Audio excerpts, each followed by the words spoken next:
Olá, queridas crianças, aqui é a professora Lenir da biblioteca. Hoje eu trouxe para vocês uma história muito conhecida de Robin Hood. Quem escreveu essa história foi Pedro Bandeira. E esse livro está lá na nossa biblioteca Vinícius de Moraes. Quando vocês puderem, e voltarem às nossas aulas presenciais, vocês podem estar procurando esse livro lá, quem quiser ler novamente. Diz assim a história: Tchou-pan, tchou-pan, as flechas voavam dos arcos, tchou, iam chocar-se, pan, contra os alvos colocados a 100 passos de distância. Tchou-pan, tchou-pan, era o maior concurso de arco e flecha da cidade de Nottingham. E como Nottingham tinha os melhores arqueiros do país, aquele era o maior concurso de arco e flecha de toda a Inglaterra.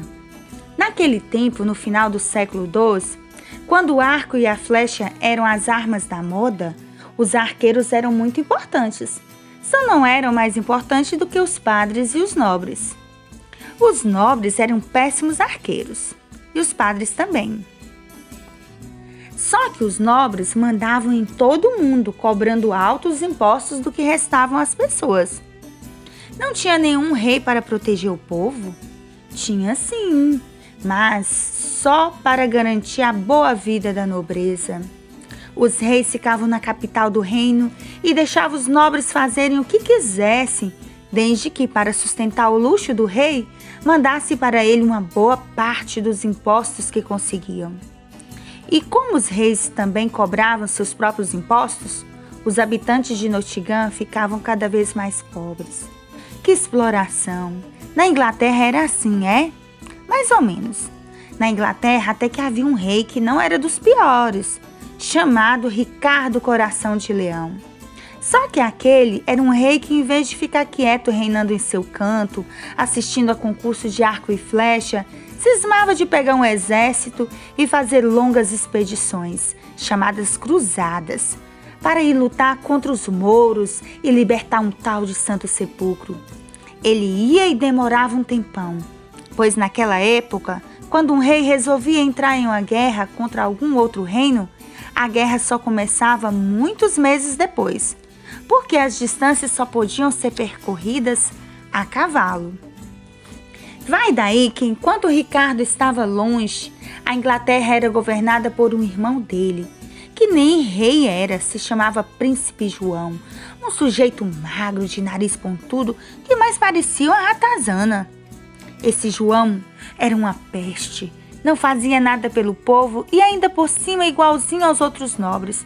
Tomava tudo que o povo produzia, cobrando impostos tão altos que era um verdadeiro roubo.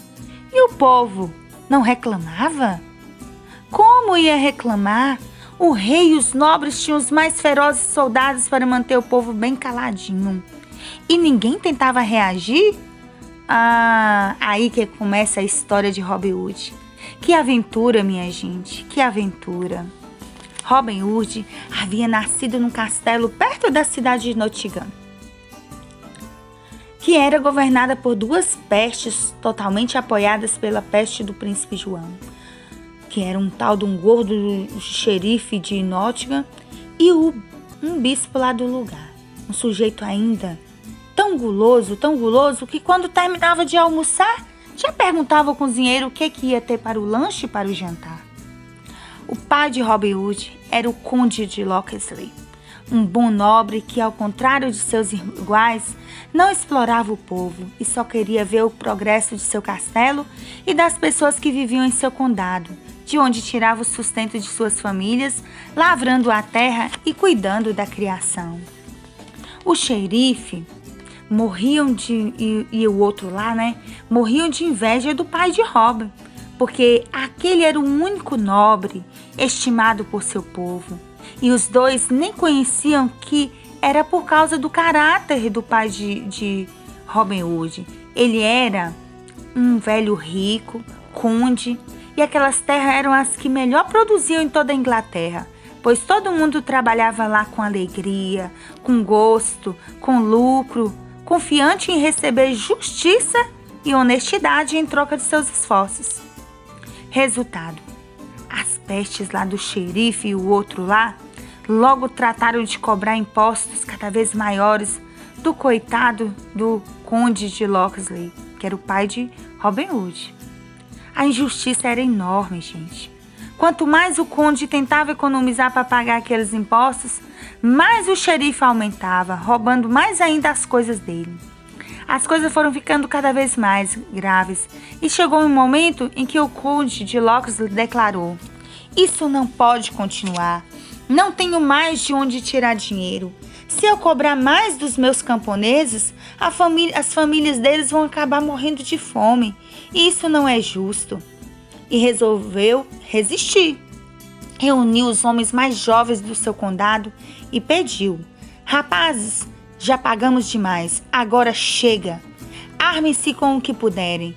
Na próxima vez em que os cobradores de impostos aparecerem por aqui, nós vamos expulsá-los." "Isso mesmo, senhor conde," aceitaram os homens reunidos. "Vamos botar esses exploradores para correr." Assim aconteceu. No dia seguinte, os cobradores do xerife apareceram e tiveram de sair a galope, tocados pelos bravos rapazes do condado. "O quê?" berrou o xerife, logo que soube do carão que seus cobradores haviam passado. "Quem é esse tal de Locksley pensa que é? Pois ele agora vai ver o que acontece com quem ousa me desafiar." Era assim mesmo. O xerife não ia deixar as coisas daquele jeito. Em poucos dias, as terras do conde de Locksley foram invadidas por soldados muito bem armados, que cercaram o castelo por todos os lados. "Vamos resistir, homens!" gritaram os mais velhos, tentando dar coragem à rapaziada. Mas de que jeito? O povo de Locksley poderia vencer aquela batalha? Eram valentes e trabalhadores, não eram guerreiros. Além disso, de que valeriam suas enxadas e foices contra as armas dos homens do xerife de Nottingham? Assim, a resistência àqueles bravos camponeses foi facilmente vencida. Os soldados saquearam tudo, todos os cômodos do castelo, roubaram tudo de valor que encontraram, e o pai de Robin Hood foi acorrentado e levado preso para a sinistra torre da praça principal de Nottingham, de onde jamais alguém havia conseguido sair com vida. Que triste, né?